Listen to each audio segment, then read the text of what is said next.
Today I want to speak to you briefly about the role of carbohydrates in this transformation. I like to keep carbs within a transformation all the way. I don't like to cut them entirely out. It's great for your metabolism. By having carbohydrates in there within the majority of your meals will keep your metabolism firing the whole time. Plus, it's the body's preferred source of energy. So this is something that you really need when you're training very intense and very hard trying to build muscle during the transformation. Now, I'll slowly lower my carbohydrates as I'm going through the diet, and I'd want you to do this too, but when to do it is the key. So if you jump on the scales and you notice that nothing has changed for an entire week, then maybe pull out like 1/4 cup out of each meal. After a few weeks, if I've plateaued again, maybe I'll bring out another 1/4 meal.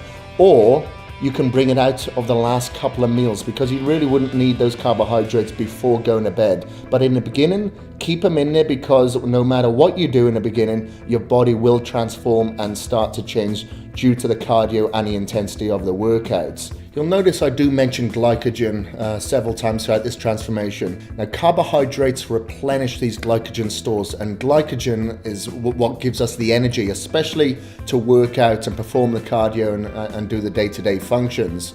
And carbohydrates are also protein sparing. So normally, if I've got higher carbohydrates throughout my diet, I'll have my protein slightly lower. And as I slowly lower my carbohydrates, I'll increase my protein slightly, just to make sure that I maintain and build on my muscle mass. There's two different types of carbohydrates as well that you can have within your system. That's the fast burning and the slow burning. The majority of the carbohydrates throughout this diet are slow burning, coming in the form of like your oatmeal, brown rice, sweet potatoes, stuff like that. You do have faster carbohydrates just after the workout, and they can be apparent in cereals and other sugary substances, which I always recommend you stay away from. The reason being is because your blood sugar levels will drop and you'll just get a craving to try and bring them back up. And they're not a very good energy source. You will have crashes on those types of energy. That's why we have the slower carbohydrates to have sustained energy.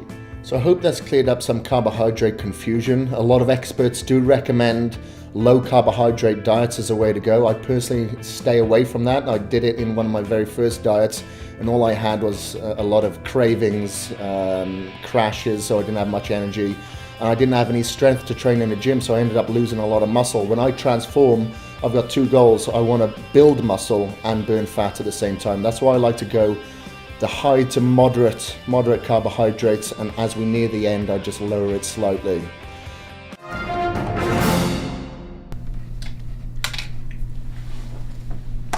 We've arrived in Columbus, Ohio.